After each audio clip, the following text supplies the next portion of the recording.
So last week, I did a little bit of a rant about pipelines in Canada, and I was driving towards our individual accountability as voting citizens for the predicament that we find ourselves in, being dependent on foreign governments to provide our own transportation infrastructures. I didn't get a lot of response to that video, and I just wonder if I'm missing the mark a little bit, if I need to speak about it in different terms. I wonder if we understand as Canadians what national prosperity is, and the types of things that lead to it, of course, but more importantly, the types of things that spawn from national prosperity. So we can break that down, and what really worked for me when I was trying to grasp the inner delicacies of democracy was to start right at the grassroots level. So I thought maybe we'd try that in terms of defining national prosperity. So if I run a little business, as it happens, we run a little accounting business, and we have several employees, and they serve a local or regional market. That business, what we're contributing there, that's contributing to, well, personal prosperity, of course, and to the local prosperity of that area through, the wages of our employees and things of that nature. Now, that business is only there because there's a population base that would support that type of a service. And that would be a more regional prosperity level. But at the very top for every nation is something that drives down, and there can be quite a few different factors in a well-developed economy that drive towards national prosperity. And these are the things that they are reaching out past their local effect. So, they just built a huge, ultra-modern refinery complex in the Edmonton area. And it runs on heavy crude. And it's an amazing level of technology, because if they take in 80,000 barrels of heavy crude, they produce more than 80,000 barrels of refined product for the marketplace. The reason I'm using them as an example is because there's a pipeline bringing that oil into that complex. That's true. Where this stretches beyond that, the reactor vessels and the technologies, and indeed the research and the science that goes behind this breakthrough refinery, they came into the area from all parts of Canada. And indeed, when you have a prosperity driver as big as energy, prosperity extends out even beyond the national borders. Another good reason to be using oil and energy for this example is I don't know. I think most Canadians, most older Canadians anyway, know the huge expatriate booms that Canadians and Brits and Americans benefited from in the 60s and 70s and 80s, developing Middle Eastern energy reserves. That was that nation's national prosperity, reaching out all the way across the ocean. Okay, so energy has that kind of level, that kind of reach. So that's why I'm using it as an example. However, other things can contribute to national prosperity. For instance, if a province had an almost unimaginable hydroelectric capability, and we have several provinces that have that, that province has the potential to be contributing not just to provincial prosperity, but to national prosperity on the energy export marketplace. If, of course, the rest of the nation is interested enough in national prosperity to allow that region to develop their means of contributing. So that's two examples, both related to the energy market. I'm choosing hydroelectric because here's the thing we've talked about a lot in these rants, is our willingness to be driven by foreign influences and special interest groups into shooting our own self in the foot. Hydroelectricity in Canada this is literally true. You can check the math if you want. There's several different provinces that can contribute, but the potential contributions from just Quebec alone are almost unimaginable.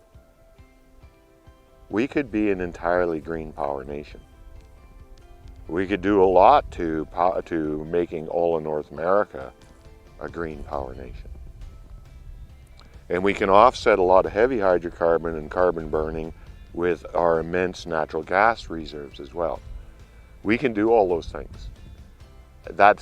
All of that contributes to national prosperity. It contributes to North American prosperity and security. Back when I was young in the 70s and stuff, people really wanted to talk about security a lot. Of course, we were all concerned about the Cold War and stuff like that. Makes you wonder, a lot of science fiction writers have put forth that the only time humanity ever truly excels is when we manage to find ourselves a common enemy, and perhaps this very long, extended international peace hasn't necessarily brought the best out in us. I hate to think that that's true, and I certainly am going to believe that we can expand and grow and mature past that. So my conversation last week about the pipeline crises was about national prosperity. You know what? Special interest groups at the Quebec border don't want Western oil. For whatever reason, they prefer Venezuelan oil or Saudi Arabian oil, whatever. I don't even care what the reasons are. And it's not my job to be the one advocating to reduce tanker traffic in the Gulf of St. Lawrence either. So, that would have been a potential support group for us, but it didn't work out that way either. The Northern Gateway pipeline that I talked about last week, it's truly inexplicit why Ottawa stepped into the fray and shut that down. But it is driven. It's inexplicit to me, I should say, just to me, because, I'm obviously not in the know or in the group that applied that political influence on Ottawa and caused those decisions to be made. I'd like to also say in that one of the things I've observed throughout my entire career is that my industry, the energy, oil and gas industry, has never taken a whole lot of ownership in public relations and defending itself. Now here I am out here talking about pipelines and their contribution to national prosperity and how we need to be taking bigger than a regional look and how we need to be walking away from regional jealousies so that we can work for the good of all of our grandchildren. Where are all the executive vice presidents, of these? And I don't want to take a chance on being sued, so I'm not going to name pipeline companies, but they're in the news anyway. So, and the names of their EVPs are also in the pipelines, and Maybe that's a question we should be asking them. Like, I do think as a Canadian and as someone that cares about the prosperity for my granddaughter, that I should put some amount of time into, at least fighting the lies and trying to put forward the other side of a picture, trying to add some Canadianism to a discussion that's almost entirely been controlled by foreign special interest groups.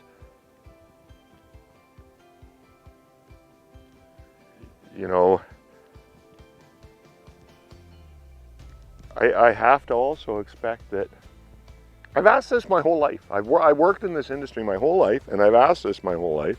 How come my industry doesn't have any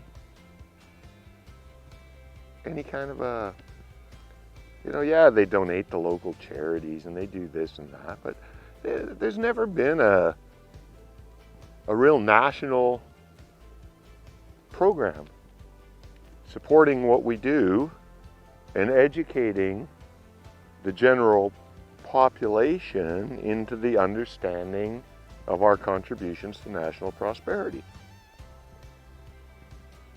And you know what? I shouldn't say that. I do remember, as a kid at the time, we'd only just got television too, so it'd be the late 60s. I do remember that was right when they were trying to get the natural gas industry up off the ground. And they used to do a lot of advertising to get people to switch to natural gas. But if I recall, it wasn't because of the massive environmental improvements that move would make. It was more to do with natural gas was pretty cheap at that time.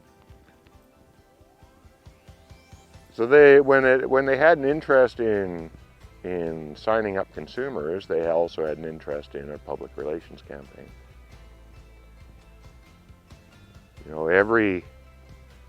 Every national pipeline in the country is currently in threat, gas and oil. And yes, within our own circles, there's lots of rhetoric and CEOs and EVPs weighing in left and right. But it's no secret to the people that have ever viewed any of my rants that I'm a bit of a news hound.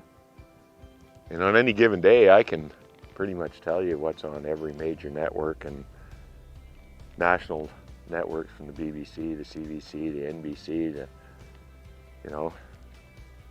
one of the things I can tell you for sure, none of these people whose businesses are under attack, none of the executives of these companies are putting any effort whatsoever.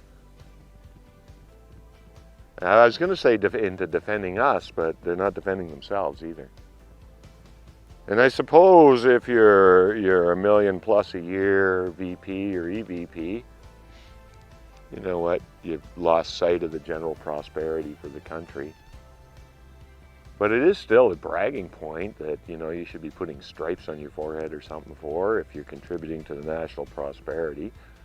It's not that harder to work the numbers and see, what portion of, Alberta schools or BC roads that you personally contributed to as a corporation. Not seeing any of it. Makes me wonder why I would bother, other than that I do have children and grandchildren. Anyway, I thought if I just talked for a while about national prosperity, and I try to make it clear that I'm not only talking about pipelines here, I'm talking about anything that has a big enough impact to be considered. If you can't do it self-contained totally within your town, then it's not a town prosperity issue. If you can't do it within your province, it's not a provincial province issue. The really big prosperity issues, they transcend even national boundaries. Which is, and I'll kudos to Vivian Krause, she's done enough talking on this. This is one potential reason that we have so many foreign interests utilizing photogenic teenagers to interfere in our national prosperity. Just one possible reason. And if you're interested in the facts and data that support that theory, I encourage you to look up Vivian's work. It's pretty much an eye-opener. I'm not going to repeat any of it. I just want individual Canadians to, decide whether or not you want your grandchildren to be the recipients of a welfare nation, or whether you want prosperity. And I'm going to remind everybody of something I seen on the news just yesterday. When a nation decides that they want to go all the way down the socialist welfare path, they lose the means to support the programs. We love the socialized medicine and socialist programs that we have in Canada. But if we keep blowing our own foot off when it comes to national prosperity, those programs will soon be broke. You might not know anything about oil or gas or energy, but I bet you think that, class sizes are too large in your province. That would require larger schools and more teachers. Perhaps that you think that a lot of this COVID shutdown has become because your hospitals haven't been adequately sized for modern demand. That would require more hospitals, more medical professionals. All of which is directly a function of our ability to spend as a nation. National prosperity. We shut down 3 pipelines to national prosperity. We don't need to keep doing it. It's okay to do the wrong thing, realize you've done the wrong thing, accept it, swallow deeply, move on. Let's not put pride of things that we may or may not have committed ourselves to at a younger age in front of our reasoning and thinking minds. A lot of the people that are committed to shutting everything down made those commitments before they had children of their own. Long before they had grandchildren of their own. I'd like to give all those people a chance to reconsider their position. And the young people that aren't there yet, I just want to say the most harmful thing you can ever do in life is believe that because you once said something that you have to stick to it for the rest of your life. I'm not going to convince you to support pipelines if your current belief structure absolutely disallows it. But later in life, when your concerns are more about good paying jobs for your own children, don't be afraid to admit you were wrong today. National prosperity does matter to you just as much as it matters to me. And yes, there are huge corporations that make obscene money from developing our national prosperity. That's true. That's just how life works. And yes, it's true that executive levels of these companies are paid utterly out of proportion with what they put back into it. But those are all things that could be addressed if we really wanted to. Just ending it and putting everybody in the poorhouse. That makes no sense at all. I'm just saying. Have a nice day.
thinking minds. A lot of the people that are committed to shutting everything down made those commitments before they had children of their own. Long, long before they had grandchildren of their own. I'd like to give all those people a chance to reconsider their position. And the young people that aren't there yet, I just want to say the most harmful thing you can ever do in life is believe that because you once said something that you have to stick to it for the rest of your life. I'm not going to convince you to support pipelines if your current belief structure absolutely disallows it. But later in life, when your concerns are more about good paying jobs for your own children, don't be afraid to admit you were wrong today. National prosperity does matter to you just as much as it matters to me. And yes, there are huge corporations that make obscene money from developing our national prosperity. That's true. That's just how life works. And yes, it's true that executive levels of these companies are paid utterly out of proportion with what they put back into it. But those are all things that could be addressed if we really wanted to. Just ending it and putting everybody in the poorhouse. That makes no sense at all. I'm just saying. Have a nice day.